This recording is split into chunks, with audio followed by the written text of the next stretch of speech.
Welcome to the gorgeously restored Vista Theater in Los Angeles, which has recreated the mystical Egyptian decor that was so popular in movie palaces of the 1920s. Egypt was all the rage then, in the years following the discovery of King Tut's tomb, with all those legends about its supposedly fatal curse. So, what better place could we have chosen to celebrate Hollywood's most famous restored Egyptian, Boris Karloff, as the Mummy?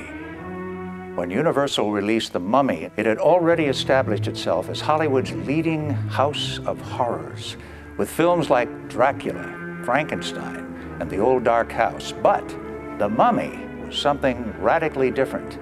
This time, the monster was also a halfway sympathetic lover, and the timeless romantic fantasy of a love transcending time and space inspired countless other films.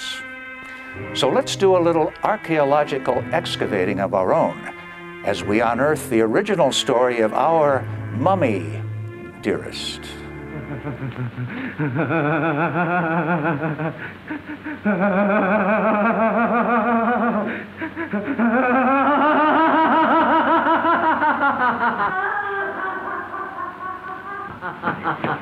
What's the matter, man?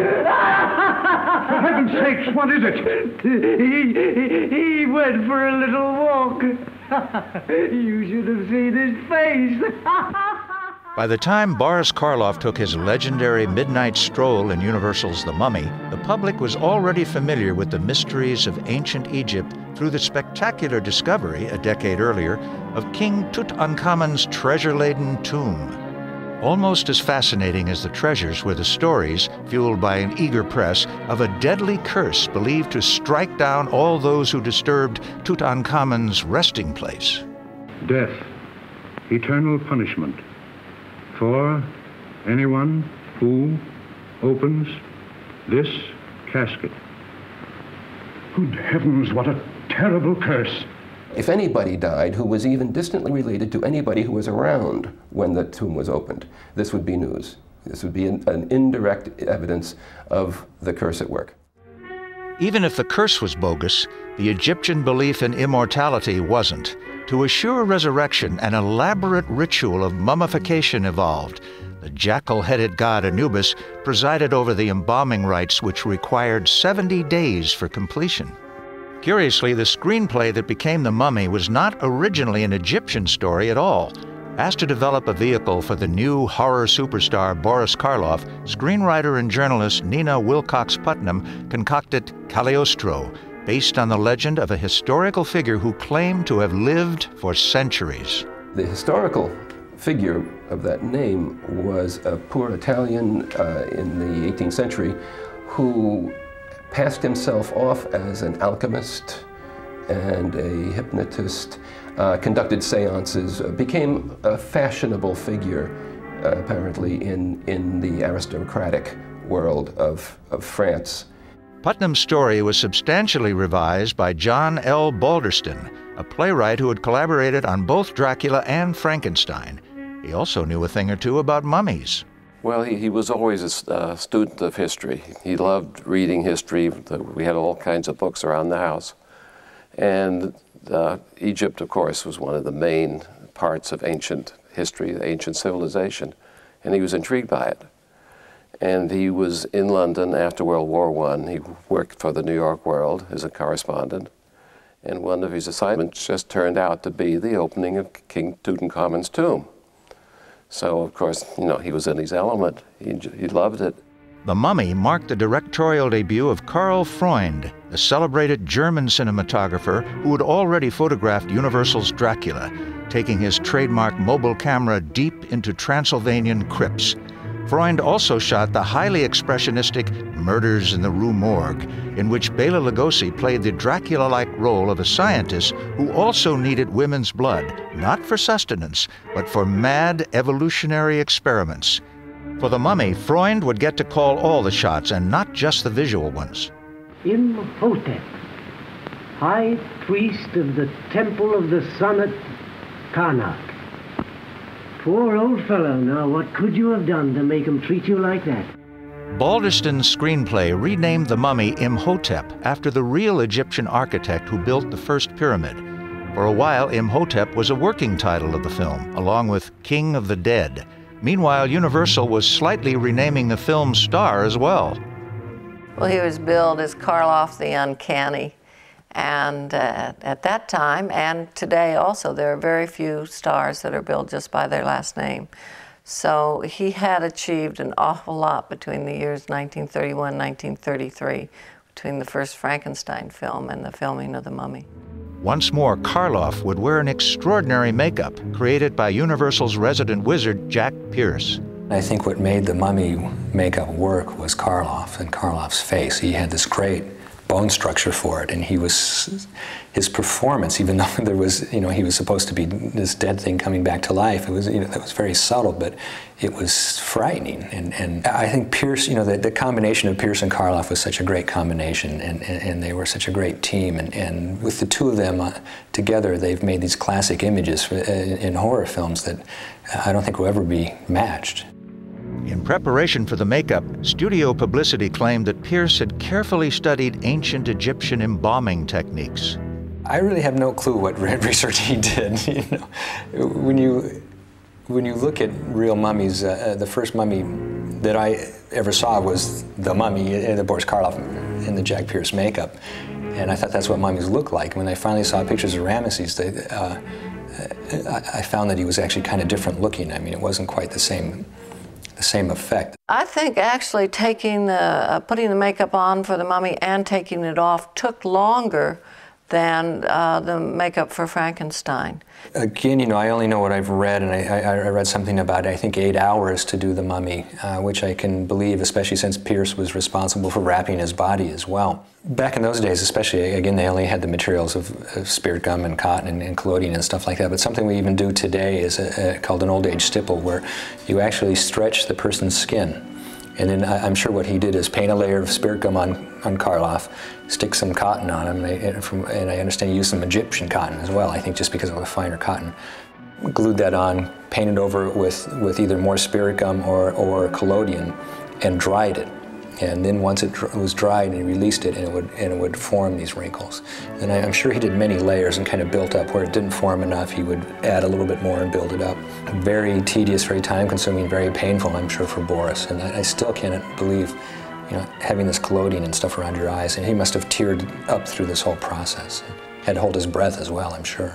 Fortunately, he didn't have to wear the bandages as Imhotep, except for a very brief period of time on camera. But it was really excruciatingly painful to take that makeup off. I know that they spent hours and hours and hours putting it on for the first day. My understanding was Pierce didn't even consider the fact that Boris might have to relieve himself sometime during the day, and that became a bit of a problem. And when they completed it, they discovered that he said, "Well, you've done a wonderful job, but you've forgotten to give me a fly." For the exotic dual role of Princess Anksunamun and her modern-day counterpart, Universal cast the Hungarian-born New York stage actress Zita Johann. Zita Johann had been a powerhouse Broadway dramatic actress of the 1920s. She had played in Mackinac, in which she played a murderess who was screaming to the electric chair. Terrific dramatic actress, and she believed in what she called the theater of the spirit. She sat in her dressing room before each performance, and she said her prayers, died unto herself, as she put it, and became her character. There's death there for me, and life is something else inside me that isn't me. But it's alive too, and fighting for life. Save me from it, Frank. Save me. With this almost sacred approach to acting, at the same time, she had a very enormous disrespect for Hollywood. And as she told me in her very richly theatrical way, I had more respect for the whores on 42nd Street than I did for the stars in Hollywood. When I met her in 1979 at her pre-Revolutionary War house up by the Hudson River, she was still drama incarnate. She gave the interview by sitting on a chaise lounge and adjusting her lighting before she began to talk, and we weren't filming anything. I mean, that was just her. Zita Johann was a remarkable actress, and when I first got to know her, it was rather guarded that she told me about her interest in the occult. But the more we got into the making of the mummy and the more she relaxed, she actually began to discuss her interest in the occult sciences. I am Anxanamen, but I'm somebody else too. I want to live, even in this strange new world. She was a devout believer in reincarnation. She told me that at one point in the 1920s, she had gone on a spiritual retreat in the Adirondacks and had levitated. And as she added, coming down was rotten. So she was really a perfect choice for Princess Anxanamen. She was absolutely in spiritual key with the character. Look and wonder. Figure of myself. It is my coffin made by my father against my death. What mummy has usurped my eternal resting place? It is thy dead shell. I tried then to raise this body. I could raise it now. But it would be a mere thing that moved at my will, without a soul. Now, when I got to know her and visited her in this wonderful old spooky house, she had diagrams on the table of Kabbalistic symbols, and she did yoga, and she would teach acting courses as well, but she incorporated all of this spirituality and mysticism into her acting. She'd say, all right, if you're going to play Medea, let's call upon Medea to come into the circle. She was a very headstrong woman in the Katharine Hepburn mold. And the irony of that is that Katharine Hepburn, had she not left for the East Coast when she did, would have screen tested for the mummy. Zita had a very headstrong, determined kind of spirit. And in 1932, that must have been a disaster, because she was butting heads with everyone. She told me she walked into Irving Thalberg's office and said, "Irving, why do you make such rubbish?" And I mean, even men didn't talk to Irving Thalberg that way. But he actually said, "For the money, Zita, for the money." And she behaved in a way that suited her character. She was a stage actress, and she was a very fine stage actress. She had talent, breeding, looks, and I think that she felt that she was too good for Hollywood. But the money was phenomenal. And in 1931 and 32, to make $7,500 a week was something you just couldn't turn down. But the actress's handsome salary was small compensation for the legendary difficulties she endured with her director. Zita remembered that one day on the Universal lot, as she put it, a huge monster, the huge monster being Karl Freund, who weighed 300 pounds and was not a tall man, came up to her and said, "In one scene, you have to play it from the waist up nude." And she said, "Why do I have to play it from the waist up nude?" And he said, "It's a scene in the Mummy, you must play it from the waist up nude." Well, what she soon realized was that this was his first picture as a director. He was looking for a scapegoat, and he wanted to antagonize her so he could say to the front office, "Well, after all, I'm working with this very temperamental Hungarian actress, and she refuses to do what I want," and this sort of thing. So she said to Karl Freund, "Well, I'll be happy to play it from the waist up nude if you can get it past the censors." And so she said, and I had him there. So it was a very unhappy working relationship, Zita Johann and Karl Freund. At one point, she was debating about the way to play a certain scene, and here was Zita with her theater of the spirit approach to acting, and here was Karl Freund, who was a genius in cinematography, but nevertheless had a very mechanical way of shooting a picture. And she said, "I want to play it a different way." And he said, "Well, this is where the camera is, you will play it here." And Zita responded to him and said, "Well, then move the goddamn camera, it's on wheels." So this was the relationship. Karl Freund did not give her a chair on the set with her name on it. He refused to let her have one. At one point, he made her stand against a board for 2 days so she wouldn't get a crease in the skirt she was wearing for a particular scene. His most remarkable atrocity really was the fact that he saved for the last day of shooting a reincarnation scene in which Zita played a Christian martyr who was to be fed to the lions. The cameraman was in a cage of his own. Karl Freund was in a cage of his own, and she said a very large cage. Everybody was protected, and here she had to walk in among these lions and play this scene. And as she put it, She was exhausted beyond fear. So she walked in among the lions and thought, who cares? And she said, those lions just looked at me and thought, that's just a sack of exhausted bones. Who cares? And they didn't bother her. My love has lasted longer than the temples of our gods. No man ever suffered as I did for you. She adored Boris Karloff, but she said something very interesting about Karloff, because remember, this is probably after Frankenstein, his greatest performance. And she said, when I first met him, I felt this incredible wave of sadness. She said his eyes were like shattered mirrors. And she said whatever his pain was, it was very deep and very much a part of his soul. And she said, I never intruded. And she said he was always a perfect gentleman. He always knew his lines. He never complained about possibly one of the most arduous makeup experiences he would ever have at Universal under the hands of Jack Pierce. Back in those days, they did not have 12-hour work days, and they would sometimes work until dawn. And The Mummy was an exhausting picture. But Zita relied on the occult powers of her faith to keep her going. You will not remember what I show you now, and yet I shall awaken memories of love and crime and death. The most famous sequence in the picture is probably the one in which Zita and Karloff look into the pool and she experiences her past lives. And during this sequence, Zita, because of lack of food and working till late hours and all the problems she was having with Karl Freund, she passes out. And she claims that she had what was one of two near-death experiences. She said, my body, she said, I could see myself leaving my body. And of course, the first thing she sees when she opens her eyes is Boris Karloff, completely in makeup, but out of character, saying, Vita, Vita, darling, are you all right? And she, you know, of course, didn't want to let any of the crew know that she had been on another plane. The Mummy took Universal to a new box office plane as audiences thrilled to its unique mixture of horror and romance. Beyond the excellent performances, careful art direction paid off handsomely.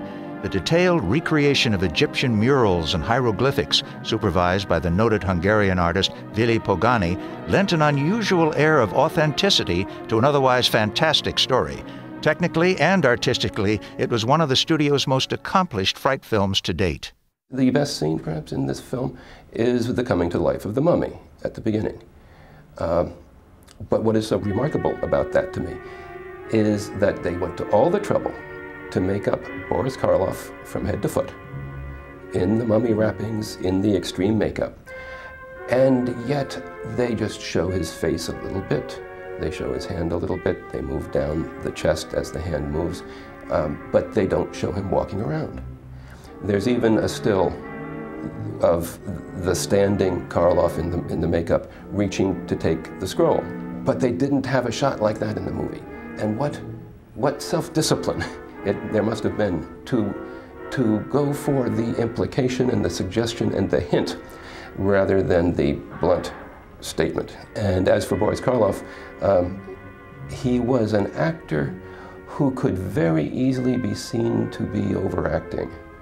I mean, his looks were so striking, his voice was so distinctive, that all he'd have to do would be to do something fairly strong, and it's overwhelming.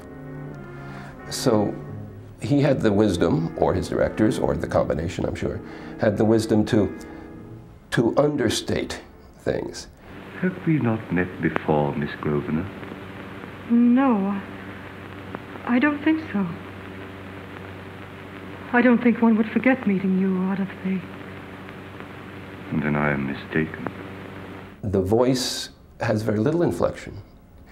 He hardly moves physically. But there's always that sense that there's this great overwhelming force ready to come out at any time. In the time-honored Hollywood fashion, The Mummy borrowed significantly from a proven box office sensation. There is the shadow of Dracula hovering over this storyline. John Balderston, who had done the adaptation of the play, Dracula for the American stage. When he was working on this script, it seems as though he remolded the material, consciously or unconsciously, perhaps unconsciously, but remolded it in the light of some of the relationships and situations in Dracula, where you have an undead person who has a strong romantic overtone to him. My blood now flows through her veins. She will live through the centuries to come, as I have lived. The ancient rites must be performed over thy body. And then I will read the great spell with which Isis brought Osiris back from the grave. And thou shalt rise again.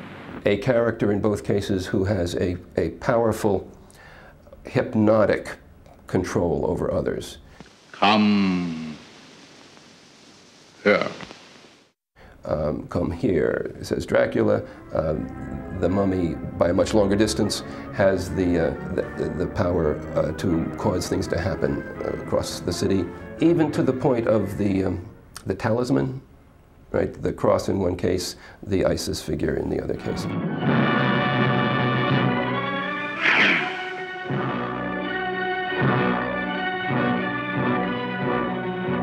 You know, all of that, if you phrase it in a certain way, no one would know which movie you're talking about. After what happened, you need rest badly. But I don't.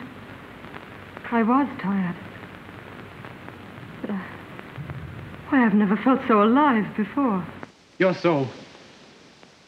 like a changed girl. Oh, you look wonderful. I feel wonderful. I've never felt better in my life. If I could get my hands on you, I'd break your dried flesh to pieces. And I will have Carfax Abbey torn down stone by stone, excavated a mile around. I will find your earth box and drive that stake through your heart. As filmed, the Balderston script told a much more elaborate story of reincarnation than the public ever saw.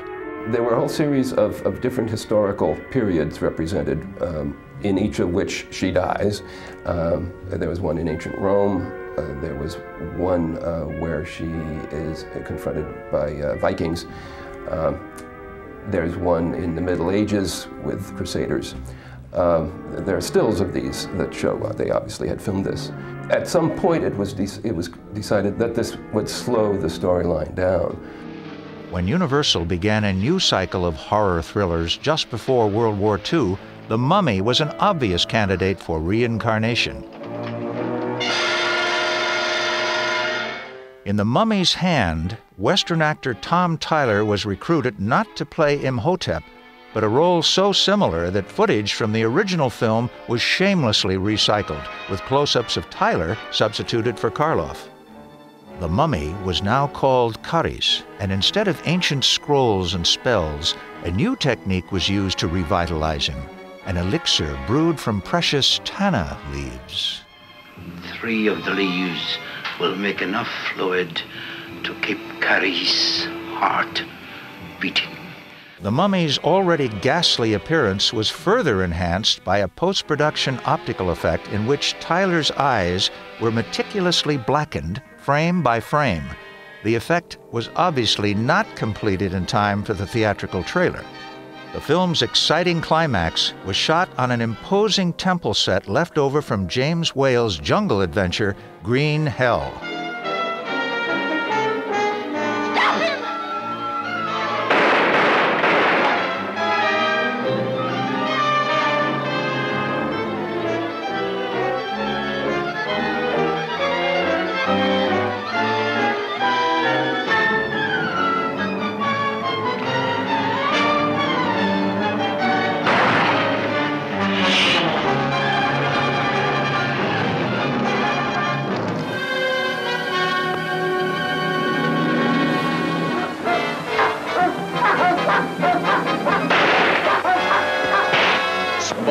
From the depths of doom comes the most fearful monster of the ages, to strike with paralyzing terror the despoilers of ancient tombs.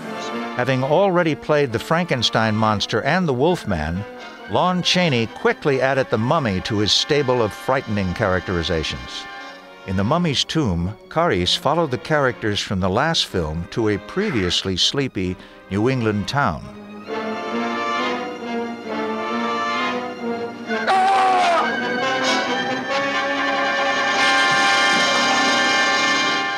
Since the studio never explained how Karloff returned from the ashes following his immolation in the mummy's hand, there was no reason to think that another fire would keep him down either.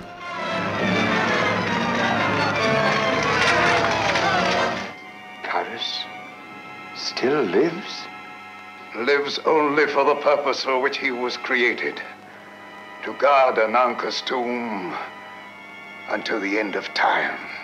In The Mummy's Ghost, John Carradine was appointed the latest high priest of Ananka, the mummy's lost Egyptian love. Ananka's reincarnations at Universal had become so numerous, you almost needed a Rosetta Stone to decipher them all. Do you not know who you are? I am Amina Mansouri. You are the Princess Ananka, third daughter of Amenophis, one-time pharaoh of all Egypt. You're mad. This was the only film in the series where Karloff and Ananka ended up together, but unfortunately in the same sorry state of preservation. Amina!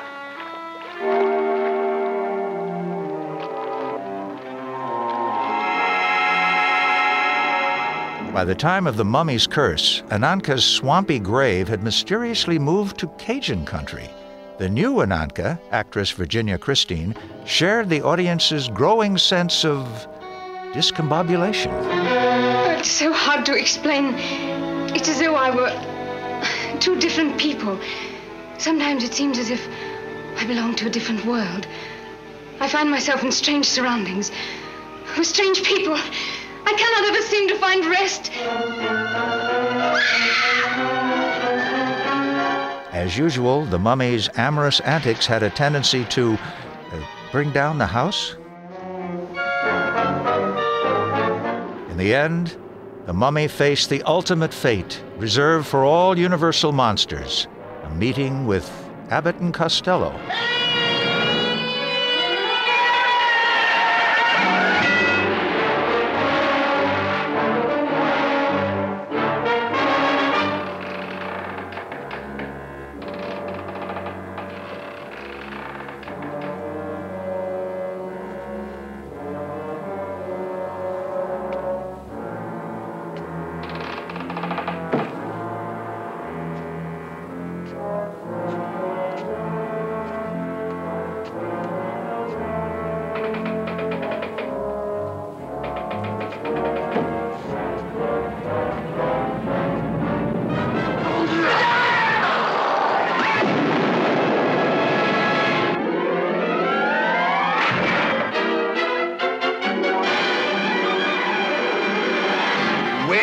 Find the mummy. Don't worry, the mummy will find you. His love lasted longer than the temples of the gods, and our undying fondness for the mummy shows no signs of letting up either. Call him Imhotep, call him Karloff, call him anything, just don't call him late for his Tana leaf tea. I'm Rudy Belmer.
eternal punishment for anyone who opens this casket.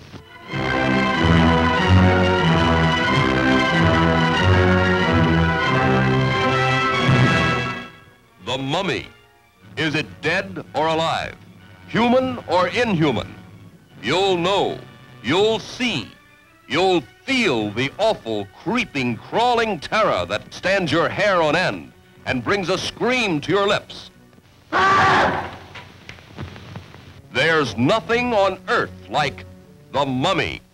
You will not remember what I show you now, and yet I shall awaken memories of love and crime and death. Now I know his horrible plan. He is going to kill her and make her a living mummy like himself.